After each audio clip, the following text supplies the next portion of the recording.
Hola, hola, ¿qué tal? ¿Cómo están ustedes? Soy Ana María y los invito a un nuevo programa de Hablemos de Salud. Y espero que realmente con salud. Y aquellos que están atravesando una pequeña nana, una enfermedad crónica, y bueno, tenemos que atravesarlos con alegría, con voluntad, no bajemos los brazos, porque bajan nuestras defensas orgánicas. Ustedes saben que nosotros somos un grupo de profesionales que hace 29 años venimos realizando medicina preventiva por diferentes medios. Pensamos que es la medicina que hay que practicar, llegar al hombre sano para que precisamente éste no se enferme. Como siempre, con los mejores profesionales del hospital público y de diferentes entidades, asociaciones. Les comento que este programa va a ser de lujo, no solo por los temas, sino que también por los profesionales. Los temas, la mayoría, los pidieron ustedes.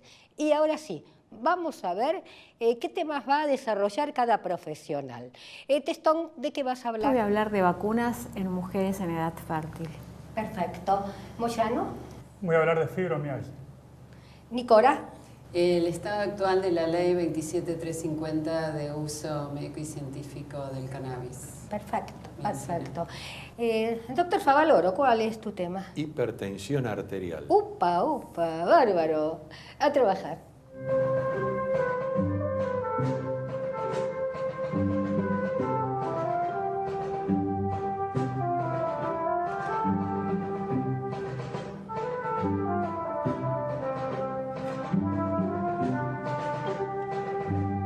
Aquí y Ahora Producciones presenta Hablemos de Salud.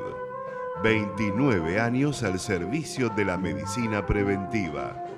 Conduce la periodista médica Ana María Forte. Gustavo Río, ¿cómo te encontrás? Muy bien, Ana, ¿vos? Muy bien, realmente de trabajar, ¿no es cierto?, con este hermoso equipo que lo forma el director, Varona, Alba, nuestro productor. ¿Me falta alguien? ¿El director? El director, ¿cómo me va a faltar el director? Charlie Varona y los camarógrafos de 10. ¿Te parece, por favor, Gustavo, que presenta a los médicos que hoy nos visitan? Muy bien, hoy en Hablemos de Salud nos están visitando el doctor Mariano Favaloro, viejo amigo aquí de nuestro programa. Él es el cirujano cardiovascular. También está con nosotros la doctora Ana María García Nicora, médica y presidente de la ONG Cameda. Se encuentra con nosotros también el doctor Sebastián Moyano, especialista en clínica médica y reumatología del Hospital Italiano. Y también está con nosotros la doctora Lilian Testón, médica infectóloga y coordinadora del Departamento de Epidemiología de FUNSEI.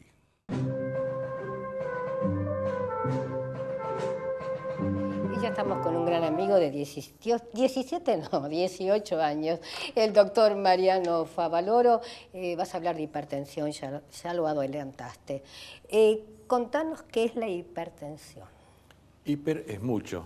Hipertensión, o sea, presión arterial elevada. Ajá. Eso quiere decir. Ahora bien, ¿hay una presión arterial ideal? Hay una presión arterial normal, más que ideal, porque es difícil que sea constante e ideal siempre, pero que está entre 12 o 14 de máxima, ¿no es cierto? Y entre 9, 8 de mínima. Ajá. Para que la gente entienda. Nosotros lo decimos en milímetros de mercurio, pero bueno, exactamente. Es así. Bien, ¿qué hay que hacer para tener una buena presión arterial? Para tener una buena presión arterial hay que hacer una vida sana. Lo mejor es la prevención, porque después de los 50 años, el 40% de la población en el mundo tiene hipertensión arterial, simplemente por el envejecimiento de las arterias. Entonces, vida sana significa hacer actividad física siempre que se pueda, digamos desde los 2 años, por decirlo así, por poner un límite ideal, hasta la muerte, si es que se puede físicamente. Aunque sea caminar todos los días 30 minutos, por ejemplo. Ajá. A paso ligero, mirando vidrieras, contanos.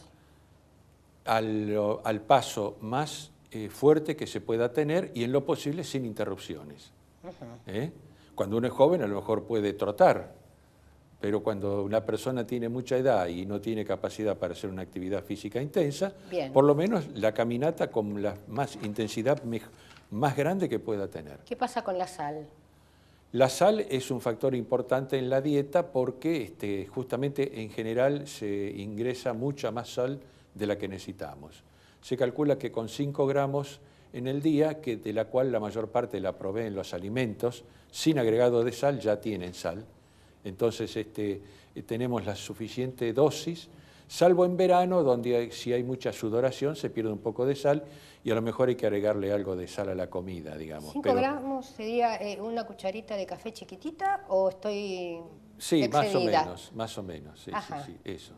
Sería eso. Bien, porque nosotros comemos galletitas dulces, pero las galletitas dulces tienen más sal que azúcar. Es un capítulo especial que es la alimentación basada en alimentos procesados o industrializados, donde en general hay una buena dosis de grasa, azúcar y sal para que todo ese alimento, cualquiera sea adictivo.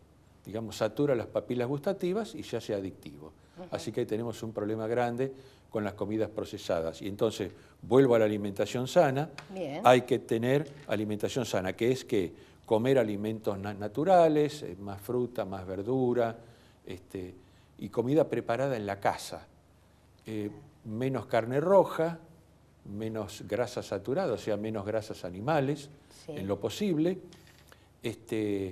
Y el otro factor importantísimo es mantener un peso adecuado. Quiere decir, el peso adecuado es el índice de masa corporal, que es una relación entre la altura y el peso, ¿no es cierto?, que nos da un índice, no es el momento por ahí de decirlo ahora, de explicarlo, pero que tiene que ser entre valores normales, con lo cual evitamos el sobrepeso, la obesidad y la obesidad mórbida, que cada vez hay más acá y en todo el mundo. Mucha comida chatarra. Mucha comida chatarra, mucho ingreso calórico, en especial de hidratos de carbono. Que se ¿Qué es transforman en hidratos la de carbono? Hidrato de carbono es todo lo que es derivado de las harinas, la harina blanca, la harina de trigo. Entonces ahí Mucha predominan los factura, hidratos. mucha torta, muchas galletitas. Factura, torta, mucho postres, pan, etcétera, etcétera. Todo eso, todo lo que es confitería y panadería. Antiguamente se decía evitar las 3P. Eso era el pan, papas,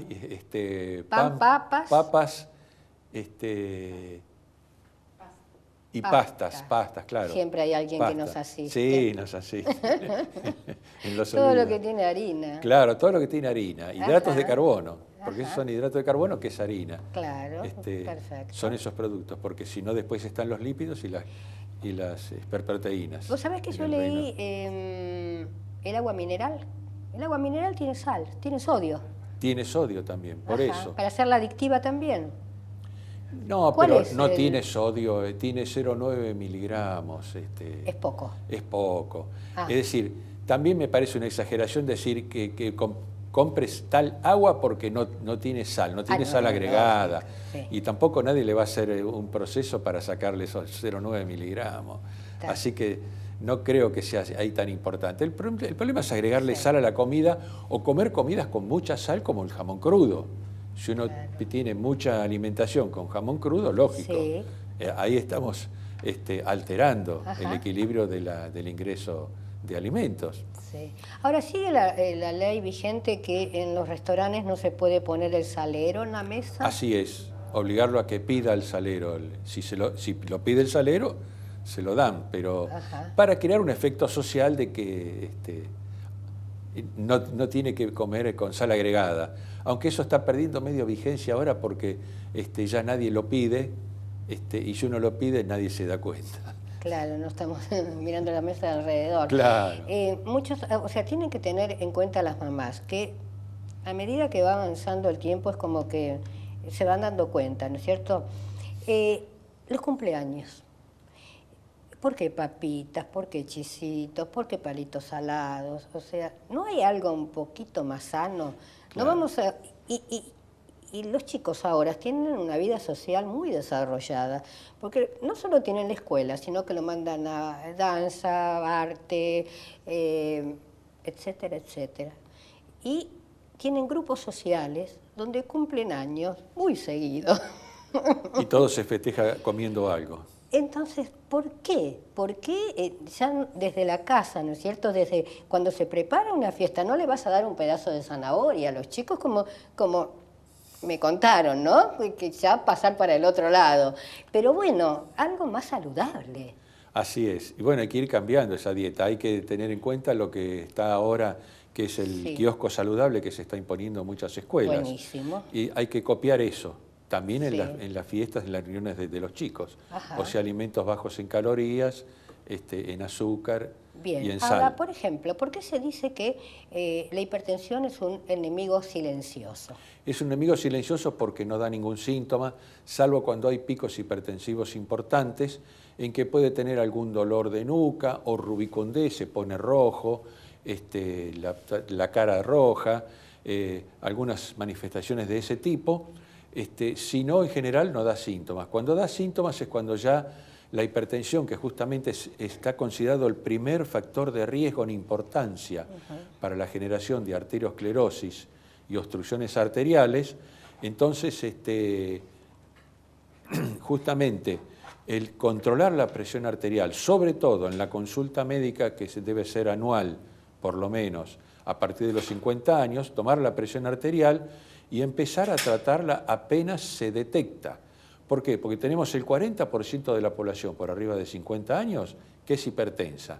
Lo sepa o no lo sepa, justamente más del 50% de ese 40% de la población no sabe que es hipertenso y no se hace controles. De esa mitad del 40%, de esa mitad que se lo detectó y se lo diagnosticó, no cumple el tratamiento o no hace tratamiento directamente. Entonces tenemos muy baja adherencia al tratamiento y muy bajo éxito justamente en el tratamiento efectivo y de tener lo que se llama el control de la presión arterial.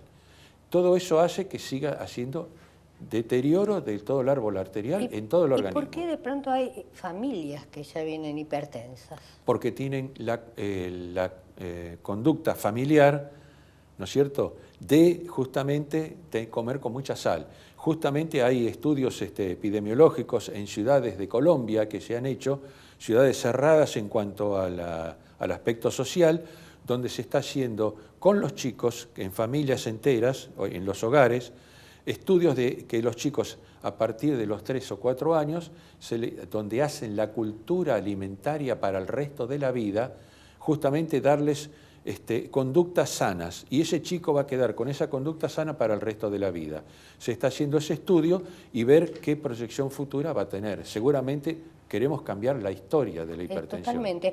Ahora, es una suerte que uno tenga dolor de nuca o que se ponga colorado, por supuesto, ¿no? eso es una suerte, porque hace una consulta al médico y ahí se detecta, y el médico tiene la medicina tiene la oportunidad de tratarlo y ver si logra la adherencia al tratamiento y el control de la presión arterial. Ahora, hay personas que dicen, a mí no me gusta tomar una pastillita todos los días por el resto de mi vida. Y no se medican, no la toman. Y no se medican. Y hay muchos también que vienen al consultorio y yo les digo, mire, usted está obeso, si baja 3 kilos, 4 kilos, 5 kilos, y cambia su dieta, come con menos sal, etcétera, etcétera, no hace falta medicarlo, porque tiene una hipertensión límite, borderline, que se llama. Me dice, no, doctor, usted me pastillitas porque yo quiero comer todo con sal. No me importa tomar pastillas. Están los dos extremos. Claro, Las pero que si conductas sigue humanas. comiendo con sal, no va a haber Exactamente. pastillita que lo vaya a salvar, ¿no es cierto? O no se va a controlar directamente. Claro, y hay que recalcar esto, ¿no? Que lo mejor que le puede pasar a una persona cuando tiene un pico hipertensivo es morirse. Porque lo malo es que quede estropeado toda la vida. O sea, Bueno, para eso, para que tome la pastillita, digo yo. Sí, ese es un principio, porque la gente dice, no, pero de algo hay que morir. El problema, digo, pero la gente ahora quiere vivir más, le digo. El problema para mí, como médico, no es vivir más, sino vivir bien. Porque justamente, el ACV es la primera causa de invalidez. Entonces, para quedar hemipléjico y no poder caminar o estar en silla de rueda o no poder hablar, no poder comprender las cosas, ¿qué calidad de vida es esa? Pésima. Entonces, claro, no es vivir más, sino vivir bien. Bien. como para cerrar, ¿no es cierto? No importa vivir más, sino que vivir bien y buena calidad. Calidad de vida, buena eso es lo que queremos, calidad de vida. Y la vida. comida no es todo. ¿Qué queremos La comida todos? no es Tener todo. autonomía. O sea, tratar de, bueno, uno tiene un cumpleaños, bueno, va, ahí un mayor, digo, ¿no? Claro. Vamos a comer un poquito de cada cosa, pero después de lunes a viernes, cuídate. Exactamente. Y más si tenés antecedentes familiares hipertensos, ¿no? Es ser proclive. Tal cual. Bárbaro, Mariano, vamos a hacer un pequeño corte y luego volvemos. Gustavo Ríos, contame, ¿estamos en radio? Estamos en la radio, Ana, le decimos a la gente, hablemos de salud en AM 1220 Ecomedios, todos los martes a las 12 del mediodía y también a través de www.ecomedios.com. Y si quieren comunicarse con la producción, lo hacen a nuestro correo electrónico, hablemosdesalud@hotmail.com. Muy bien, gracias. Muy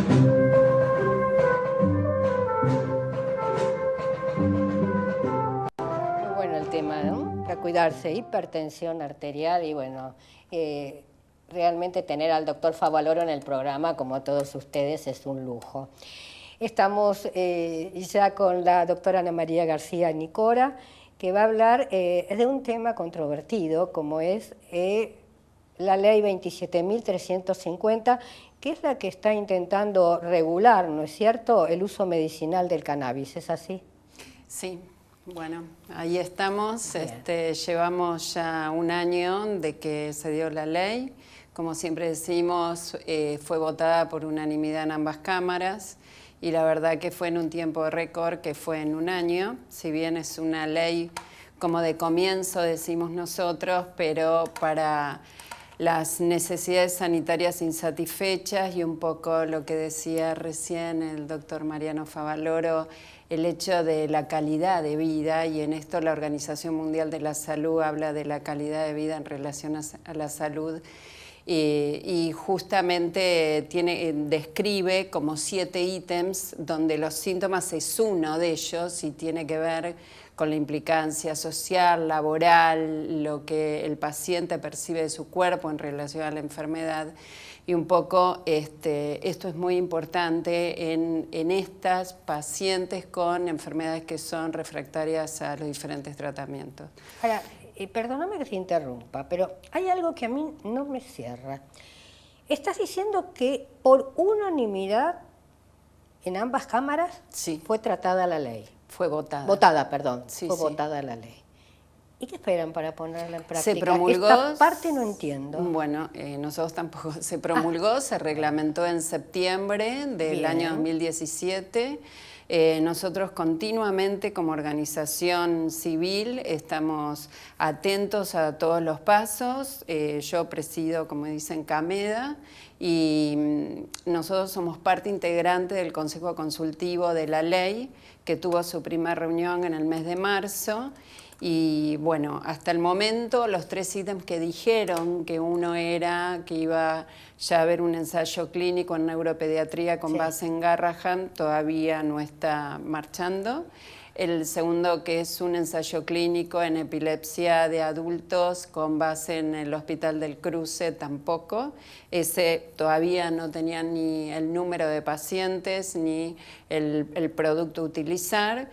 Capacitación a médicos, que aparentemente es lo que sí comienzan a andar, y luego una de las partes que tiene la ley, que es el cultivo por parte del INTA para la producción por laboratorios públicos de medicamentos. Eso queda como bien lejos porque todavía el presupuesto no está definido y lamentablemente lo que siempre trabajamos durante la construcción de la ley fue la sociedad construye a partir de una necesidad y mientras el Estado no accione, la sociedad va a seguir construyendo y esto es lo que nosotros vemos como organización y es lo que plasmamos en la reunión del Consejo Consultivo. Nicora, otra cosa que no entiendo. ¿Qué significa que el presupuesto no está definido? Así nos dijeron en la reunión, el renglón está para poner el número, pero el número todavía no está. Eso fue lo que nos dijeron en la reunión y la verdad que siempre que transitamos esto dijimos que era como el médico en una sala de guardia, ¿no? Y uno que lo ha vivido en carne propia, con una hija con epilepsia refractaria durante 25 años, y que ha visto los cambios que ha podido tener, la conexión, la disminución de las crisis, la disminución de antiepilépticos, porque es una posibilidad, es una terapia que viene a complementar otras, no es la panacea de ningún tipo de tratamientos, viene a complementar. Hay que pensar que solo en Israel hay 50 grupos investigando, que se está investigando en todo el mundo, que la cantidad de estudios científicos con medicina, digamos, basada en la evidencia, ha crecido en los últimos 10 años, muchísimo, en los últimos 20 años ha crecido mucho, alrededor de 5.000 estudios más. Entonces, hay que pensar que esto cada vez tenemos que pensar en aquellas patologías que el paciente no responde, dar alternativas nuevas, investigar sobre ellas, estudiarlas. La OMS esto lo dice y en algún punto este año, en el año 2017, en el Comité de Expertos de Drogas se pidió una evaluación sobre cannabis medicinal basada en evidencia científica. La Organización Mundial de la Salud emitió un documento hablando en relación solo al CBD, que no es adictivo, habló en su relación con respecto a la epilepsia, pero esto hay que seguir andando y ahora en junio del 2018 va a haber una convención donde se va a tratar el tema del cannabis medicinal. Entonces, son puntos importantes para poder seguir avanzando y para... Por otro lado, como nosotros siempre lo hemos trabajado, estamos hablando de salud. Entonces hay que ser responsables tanto en lo que se dice, en el conocimiento, en la información que uno transmite y en poder recopilar todo lo que se está haciendo a nivel mundial. Dijiste demasiadas cosas interesantes e importantes. Primero, sos presidente de una asociación, ¿no es cierto? Sí. ¿Por qué llegaste a armar la asociación? Sí, en realidad, si bien soy médica, llego al cannabis por la necesidad de esta hija, buscando siempre algo que pueda paliar su enfermedad. O sea que vos tenés más que comprobado, primero como presidente de la asociación, médica, tu hija padeció... una epilepsia refractaria, sí. ¿No es cierto? Que es dolorosa, que es deformante. Contanos. El tema es que ella fue una secuela de una meningitis, una meningoencefalitis herpética que tuvo a los 3 años.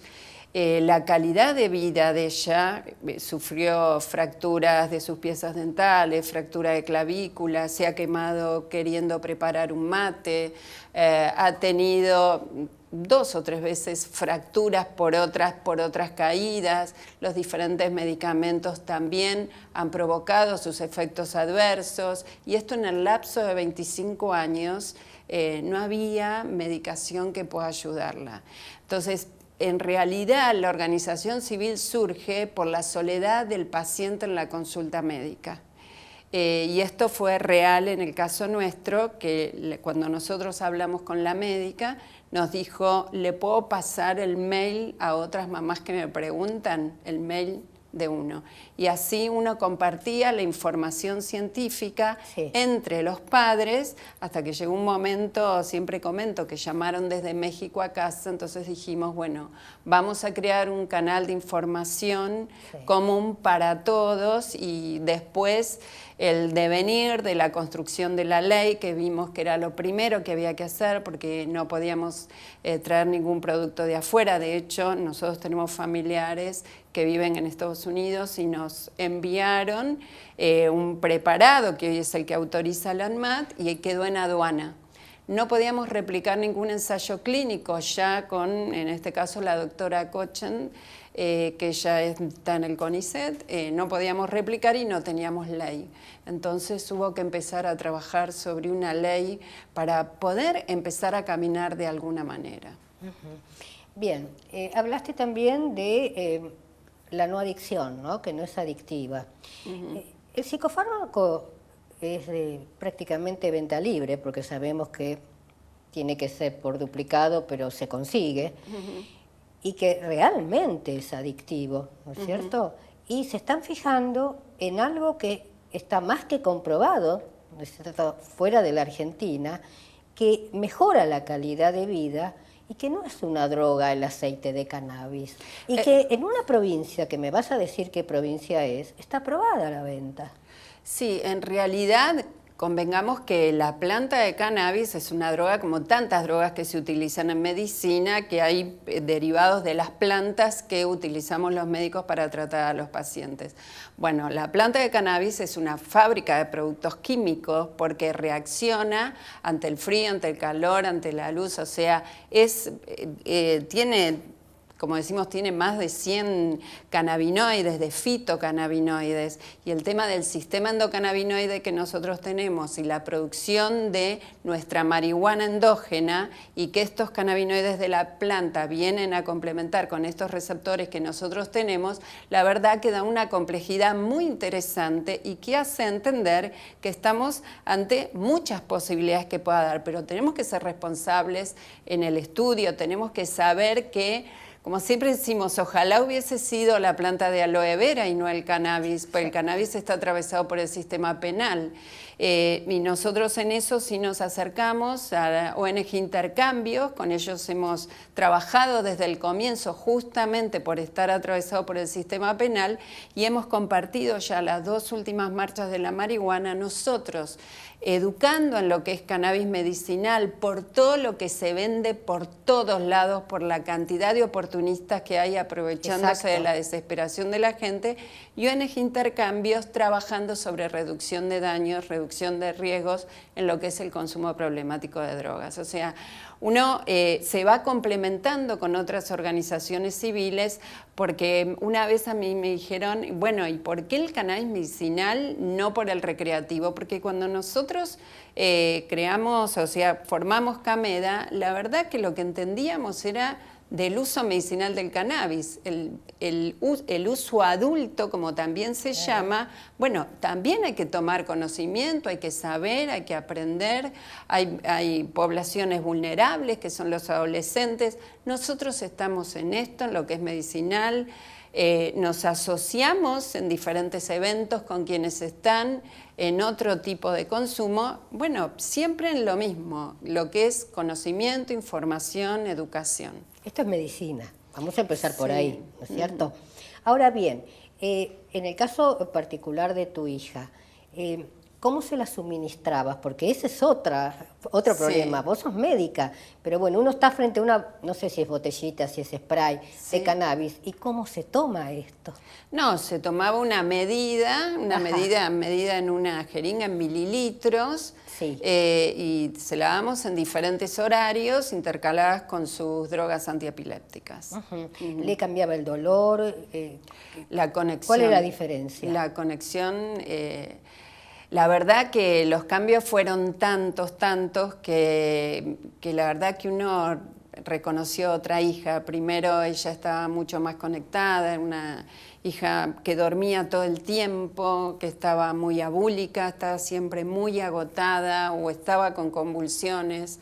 Muchas veces no podía ir a sus actividades justamente por esto, o uno la estimulaba mucho, el baño, bañarse, tardaba muchísimo en bañarse, y de repente comenzó a ser un tiempo que uno dice, bueno, acá qué pasó, la conexión, la mirada, la sonrisa, el hecho de cambiarse, de elegir su ropa de otra manera. La verdad que los cambios fueron poner la mesa, por ejemplo. Yo recuerdo un día donde dijo, parece que me estuvo mirando 24 años y puso la mesa como la pongo yo. La verdad que fue como muy emocionante, sí. Y bueno, falta el pasito más pequeño, porque yo sé que hace años que vienen con esto, ¿no es cierto? Ojalá que caiga, no sé, en qué repartición, en qué mente, para que haya cannabis de uso medicinal. Sí, la verdad que sí, porque ahora se complejizó todo tanto, especialmente en ANMAT, que ahora hasta poder tramitar este aceite importado, la verdad que está poniendo en desesperación a las familias. Totalmente, o sea, porque dice, la no tenemos llega. ahí, no podemos. Uno, yo me imagino tener un familiar o estar yo con un problema y que me están diciendo que hay una alternativa y no poder adquirirla. Recordame qué provincia actualmente está aprobado. 14 provincias en toda la Argentina. Yo creí que era una provincia. No, tienen legislación. La primera fue la legislación de Chubut. Sí. Y después, bueno, legislación en Santa Fe, la que no tiene es Cava. Cava no tiene legislación, pero o sea que uno después se va a otra tienen- provincia y puede adquirir el cannabis. Pero está complicado igual. Ah. Todo está muy, muy, muy complicado. Muy Bueno, estarán complicado. esperando el laboratorio No que sé. la ponga en práctica y que enhorabuena llegue rápido. Te apoyo y los apoyo a todos, sé cómo trabajan desde la asociación. Cuantas veces tengas buenas noticias para traernos, las puertas del programa están abiertas. Nosotros lo que sí decimos es que necesitamos un Estado presente. Bien. Y Cameda tiene esta visión de una producción nacional con calidad y seguridad. Bien, Y para que todos podamos acceder en la forma que corresponde. gracias. Gracias.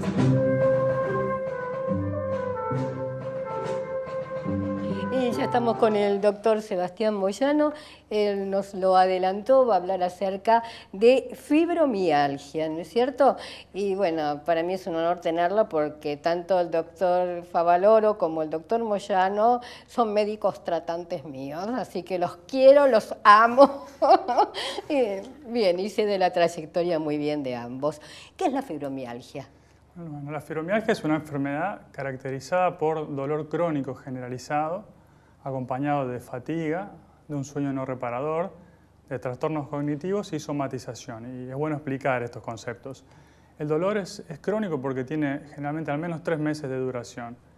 Generalizado porque al paciente le duele de una forma difusa, del lado izquierdo, del lado derecho del cuerpo, arriba y abajo de la cintura. Lo que comenté, la fatiga, ese sueño no reparador, que el paciente parece no descansar, independientemente de que pueda dormir o no, aunque son frecuentes los trastornos del sueño. Los problemas cognitivos, que implican dificultad en la concentración, olvidos frecuentes, generalmente empeoran cuando el dolor y el cansancio son peores. Y la somatización, que incluyen un montón de signos y síntomas que están relacionados con esto, como puede ser sensación de frío o calor, alteraciones del hábito evacuatorio, dolor abdominal, hormigueos, calambres, contracturas, mareos. Son otros síntomas muy frecuentes que acompañan el cuadro. Uh-huh. Dijiste que, esto no lo entendí bien, 3 meses de duración como para llegar a un diagnóstico, ¿es? De No, decir, bueno, es fibromialgia. No, lo que acaba pasa, bueno, el diagnóstico es complicado, pero al menos 3 meses de duración tienen que tener el dolor para considerarse como crónico. Ah, perfecto, ahora sí. Bien, ¿todos los pacientes que tienen fibromialgia expresan los mismos dolores, los mismos síntomas? No, cada persona es diferente. El dolor suele ser el síntoma cardinal, lo más predominante, pero en cada persona algunos quizás consultan al principio por fatiga y el dolor es algo secundario. Otros también el tema del sueño puede ser, pero viene todo de la mano. El dolor suele ser más predominante, pero hay pacientes que tienen un cuadro con unos problemas más anímicos, más depresivos, otros más el cansancio y otros, como dije, el dolor. Claro, yo digo a menudo que el dolor te cambia el carácter. Cualquier tipo de dolor, ¿no es cierto? Y acá se acentúa más. Exacto, igual, como dijiste antes, la historia de cada persona es diferente. En algunos aparece concomitantemente el dolor con el cambio del estado de ánimo. En otro caso son personas con antecedentes de depresión que en algún momento comienzan con dolor. Y algunos consultan con dolor y quizás a ellos no les llama mucho la atención el cambio de su ánimo, pero lo relatan los pacientes o lo nota uno mismo en la consulta. Uh-huh.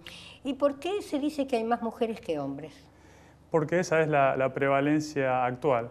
Dependiendo de las series, igual algunos trabajos más modernos muestran una prevalencia diferente, hasta 2:1 en mujeres hombres, pero en la práctica lo que uno ve es una relación 20:1, que es un 95% de mujeres.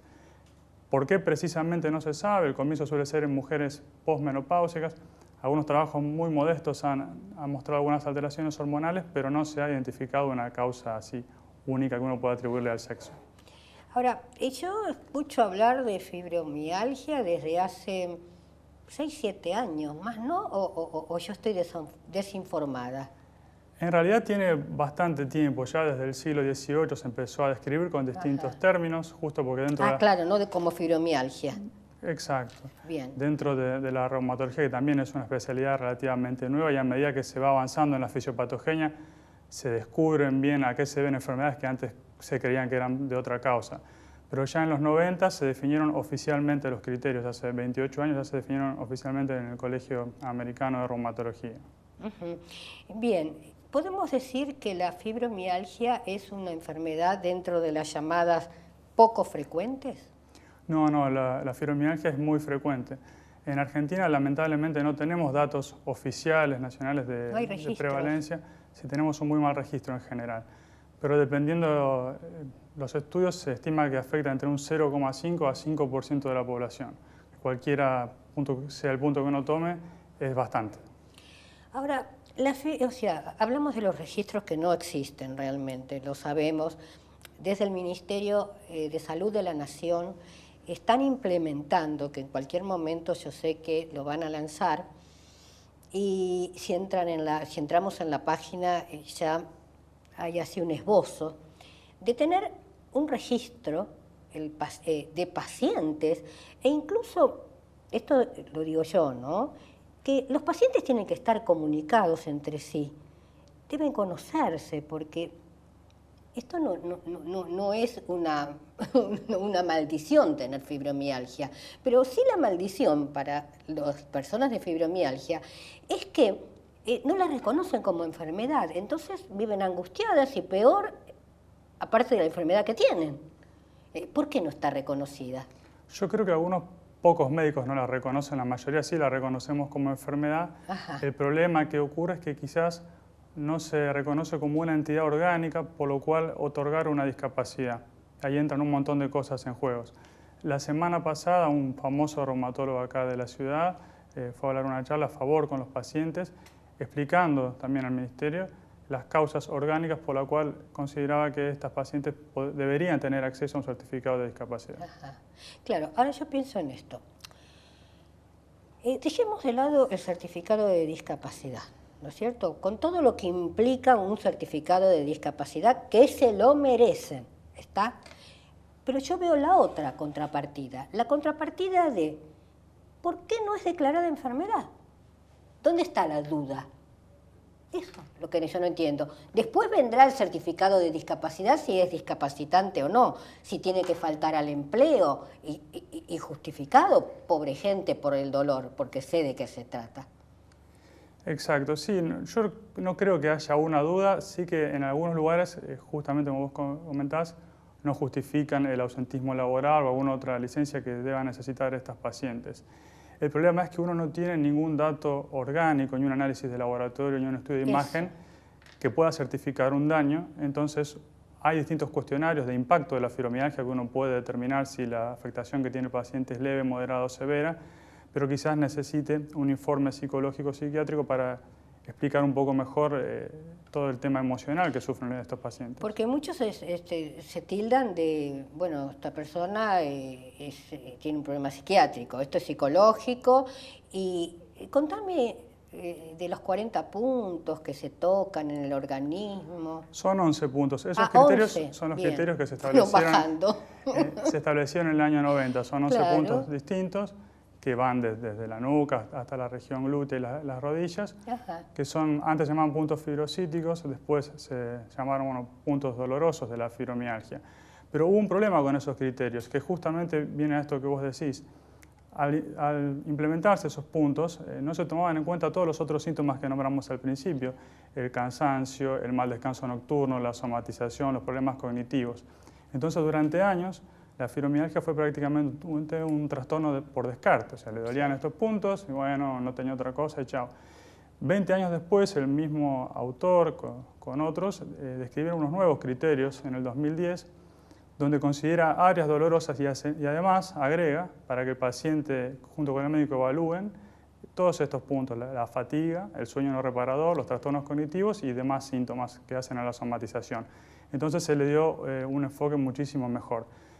De todos modos, nunca se puede prescindir de un examen físico y del sentido común, que implica hacer algún otro examen complementario de acuerdo a la clínica y a la historia del paciente, ¿no?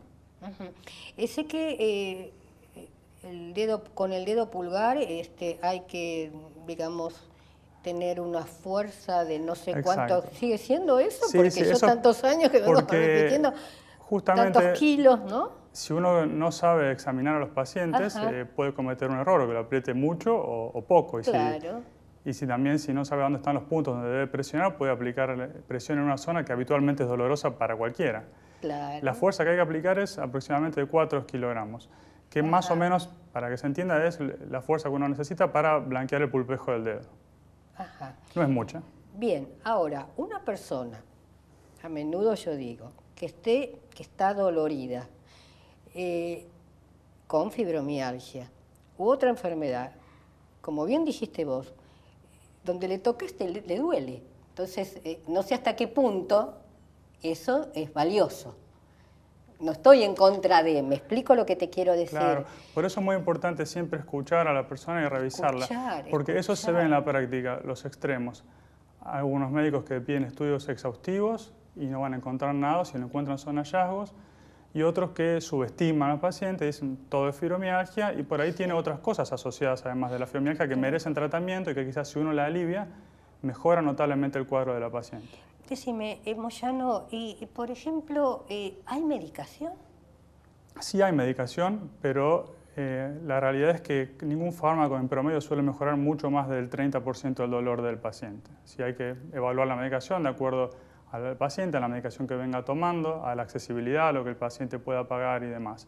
Pero lo más importante, lo único que tiene una recomendación fuerte es la actividad física sostenida, que quizás es lo que más le cuesta al paciente. Por supuesto. Y es fundamental trabajar en equipo también. Acá el abordaje holístico desde varias perspectivas. La actividad física, que hay que ver cómo, porque a veces nosotros indicamos cosas que el paciente no puede hacer, que se adapte al tiempo, a la economía y a la distancia del paciente. La farmacoterapia y la psicoterapia es fundamental. En forma, digamos, interdisciplinaria, ¿no es cierto? Moyano, yo a menudo digo que el problema más grave es no escuchar al paciente. El médico actualmente, sabemos que las obras sociales, algunas prepagas, bendito sea que existen, ¿no? Tienen 7 minutos como para atender al paciente. Llega un paciente especial, que hoy en día hay muchos pacientes con diferentes tipos de enfermedades. En 7 minutos, ¿se puede hacer un diagnóstico? Yo creo que es difícil, pero también uno es responsable de cómo atiende a los pacientes. Si bien es verdad que los honorarios nuestros no suelen ser buenos, yo siempre te digo que culpando al sistema se han cometido grandes crímenes en la historia de la humanidad. O sea que creo que no es excusa. Uno no puede ir totalmente en contra del sistema, pero puede adaptarse. Quizás dedicarle unos minutos más al paciente o explicarle las limitaciones que uno tiene y citarlo más seguido para completar el examen y la historia no estaría mal. Creo que siempre hay algo más que uno puede hacer por esa gente. Yo sé, y no porque estás acá, ¿no es cierto? Sé perfectamente el tiempo que le dedicas a tus pacientes y es la única forma porque el paciente es el que te va a dar realmente el diagnóstico, escuchando al paciente, amándolo, queriéndolo. Después quedan algunas preguntitas para el final, ¿te parece? ¿Cómo no? Bien. Y Gustavo, ahí hay una pastillita muy buena acerca del medio ambiente. Sí, tenemos sobre el cambio climático. ¿Querés escuchar? Bárbaro, adelante, por favor. El cambio climático representa la mayor amenaza para la salud mundial del siglo XXI. Los profesionales de la salud tienen el deber de velar por la salud de las generaciones presentes y futuras. Están en primera línea la lucha para proteger a la población de los efectos de este fenómeno, así como también tratar a las personas que sufren cáncer, enfermedades respiratorias, cardiovasculares y otras no transmisibles provocados por la contaminación del medio ambiente y su importante deterioro. El cambio climático está sucediendo y es vital que tomemos verdadera conciencia actuando en consecuencia.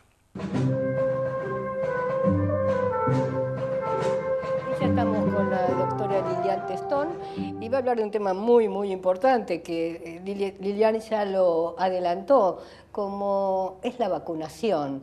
Y va a tomar a la mujer en edad fértil, a ver, ¿qué vacunas se tienen que dar o nos tenemos que dar?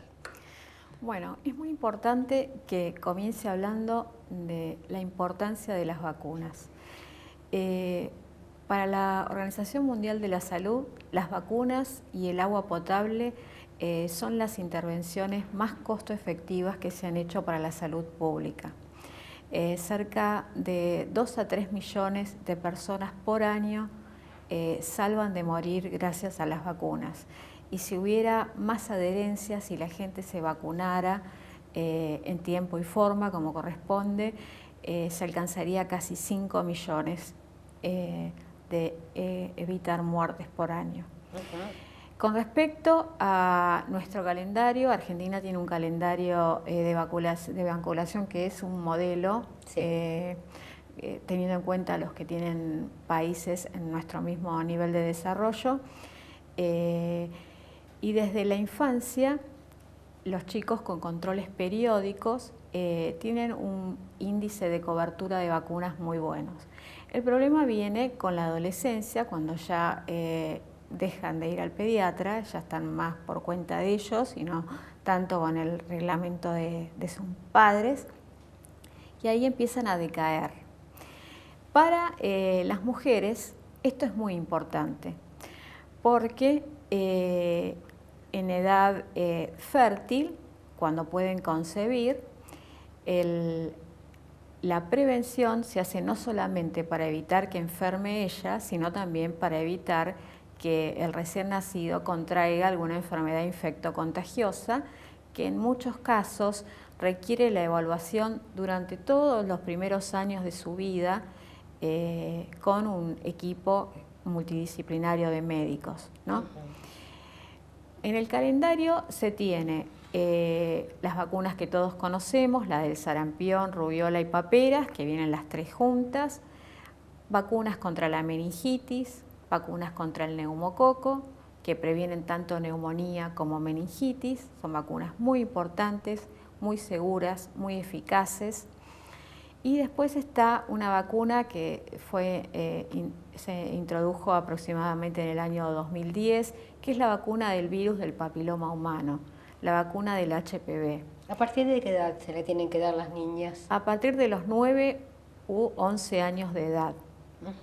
Y desde el año pasado se considera aproximadamente según la clase socioeconómica el inicio sexual de la mujer. Y desde el año pasado se incorporó la misma estrategia en varones, porque la enfermedad en realidad la contagia el varón a través de las relaciones sexuales. Sí. Así que con esta cobertura de la mujer y de los niños en edad precoz, se logra disminuir el cáncer de cuello, que bueno, dentro de la lista de cánceres de la mujer es uno de los prioritarios. En un principio se decía, cuidado, no se sienten en la tapa del inodoro que no sea la de uno, cuidado con la pileta de natación, no se sienten alrededor, cuidado con la ropa interior. Ya eso quedó totalmente descartado. Eso para la transmisión del HPV o para la transmisión de enfermedades de transmisión sexual no tiene nada que ver. Es una cosa de higiene, se puede contraer hongos, quizás otro germen, pero no esto. Hablaste de la clase socioeconómica. Sí, cuando se debatió a qué edad se incorporaba la vacuna, hubo un debate de a qué edad en este país, porque eso difiere mucho, a qué edad en este país se le dice a una mamá, la nena va a empezar las relaciones sexuales, no, vamos a cuidarla. Claro. A los 9 años parecía muy precoz y bueno, y se decidió que a los 11 años. Pero bueno, por eso te hago la salvedad que en grupos sociales que el pediatra conoce, quizá a los 9 años se puede comenzar a dar, más en este país que sabemos que hay un alto porcentaje de embarazos en adolescentes. Y cada vez más. Y cada vez más, desgraciadamente. Exacto. Bueno, si venimos con todas estas vacunas dadas, y la otra vacuna que también es muy importante, hay 2 vacunas que previenen cáncer. Una es la del virus del papiloma humano y la otra es del virus de la hepatitis B, que previene el carcinoma hepatocelular. Atravesamos la adolescencia con todo este carnet de vacunación completo y lo ideal sería hacer una consulta al momento que uno pretende quedar embarazada, que en la mayoría de las veces no se da esta consulta, para realizarse serologías para ver si uno ya estuvo en contacto con varicela, con parvovirus, con enfermedades que sí pueden traer un riesgo de malformaciones congénitas en el recién nacido. Cuando esta situación se da, bueno, se vacuna a la mamá antes de que esté embarazada con las vacunas que faltan o con las enfermedades que no padeció. Por supuesto no hay vacunas para todas las infecciones virales, algunas requieren de cuidado. Y bueno, si ya tenemos una mamá embarazada, lo más importante, sobre todo en periodo invernal, como es la época que vamos a empezar a cursar ahora, es la vacuna antigripal. Con la vacuna antigripal hay muchos mitos que dicen, total, yo me vacuné, igual me enfermé, igual me resfrié, estuve peor que el año anterior. Esto no es tan así, porque además de la influenza A y la influenza B, que es lo que cubre esta vacuna, hay muchos otros virus que tienen que ver con las rinitis, o el sincicial respiratorio, o el metanovirus, que también causan cuadros similares a la gripe. Lo importante de estar vacunada la mamá para la gripe es que las embarazadas son un grupo de riesgo para adquirir la influenza. Nosotros cuando tuvimos la epidemia en el año 2010, aquellos que murieron, todos tenían alguna enfermedad de riesgo. No es que el embarazo sea una enfermedad, pero sí pone a la mujer en una situación de bajas defensas, en algún modo de inmunosupresión. Y además tenemos que pensar que el bebé va a tener su esquema de vacunación completo recién al 6º mes de vida, con 2, 4, 6, como son los esquemas vacunatorios. La mamá va a través de la placenta a pasar todos los anticuerpos que ella tiene de las enfermedades que padeció o de las vacunas que reciba durante el embarazo, para que este bebé tenga esos 6 primeros meses hasta tener su vacunación completa, libres de las enfermedades que se pueden prevenir. Bien, mira, me quedaría ahora charlando con vos, pero nuestro tiempo llegó a su fin. Les voy a hacer unas preguntitas a cada uno, porque han quedado, como buena maestra, algunas cositas en el tintero, ¿no es cierto? Entonces, el doctor Mariano Favaloro, muy cortito, por favor, explícame si la hipertensión arterial puede ser signo de algún tipo de enfermedad.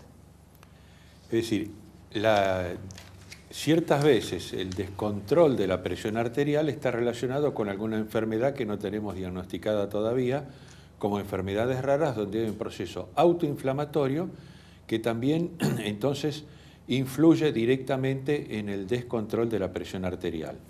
La mala respuesta al tratamiento o la respuesta exacerbada al tratamiento, y es como el que maneja los volantazos, ¿no? Por ejemplo, fiebre mediterránea familiar. Hay casos de hipertensión arterial descontrolada, y con la medicación o el paliativo baja inmediatamente la presión. Eso es lo que estás explicando. No dándole solo medicación para la presión, sino la medicación específica para el proceso autoinflamatorio, mejora drásticamente la presión arterial. Se va la presión arterial. Casi. Se va la presión Se arterial. va. Así es. Perdón, doctor Mariano Favaloro. Nicolás, un mensaje para todos los que nos están escuchando que tienen el poder de decisión. Sí, la verdad que lo que le pedimos es que entiendan que necesitamos con urgencia accionar una ley que se construyó y que se reglamentó, que están todos los actores de diferentes lugares y de diferentes organizaciones también dispuestos a colaborar en lo que sea para poder avanzar, y bueno, lo que necesitamos es eso, que se decidan finalmente a avanzar. Por favor. Moyano, yo sé que fibromialgia y fiebre mediterránea familiar tienen algunos síntomas parecidos. ¿Qué hay de cierto en esto?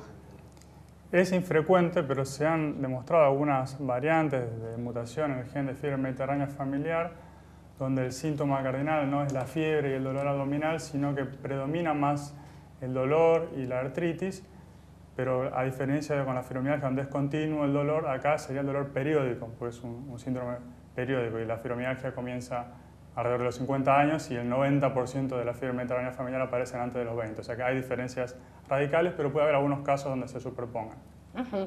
Y, Moyano, de pronto cuando existe el signo de interrogación, ¿no es cierto? ¿Es conveniente que el profesional ante la sospecha pida un genético de FMF o fiebre mediterránea familiar? Si considera que lo amerita la clínica, la historia del paciente, sí, pero eso quizás lleva tiempo. Lo que conviene hacer más práctico es probar con colchicina. Es más barato y más rápido, hasta que se autorice y logre tener el test. Correcto. Un consejo, por favor, Testón, en cuanto a las vacunas. Bueno, estamos empezando la temporada de invierno. Es muy importante que los mayores de 65 años se vacunen con la vacuna antigripal y con la vacuna antineumocóxica para prevenir las hospitalizaciones y para prevenir la muerte. La muerte, exactamente. Y se pueden vacunar aunque estén resfriados. Se pueden vacunar aunque estén resfriados. Bien. Las dos vacunas se pueden dar el mismo día. Que es neumonía y la de la gripe. La antigripal. La antigripal. Muy bien. Señores profesionales, fue un placer entrevistarlos y desde ya los voy a invitar tanto para la radio como para la televisión. Bien, Gustavo Ríos, ¿qué nos resta? Nos resta comunicar la página donde también pueden encontrarnos, www.hablemosdesalud.com.ar, y decirte hasta la semana que viene. Muchísimas gracias, Gustavo, pieza fundamental de nuestro programa. Con respecto a la audiencia, recuerden, los espero la próxima semana en este mismo horario. Chau, chau.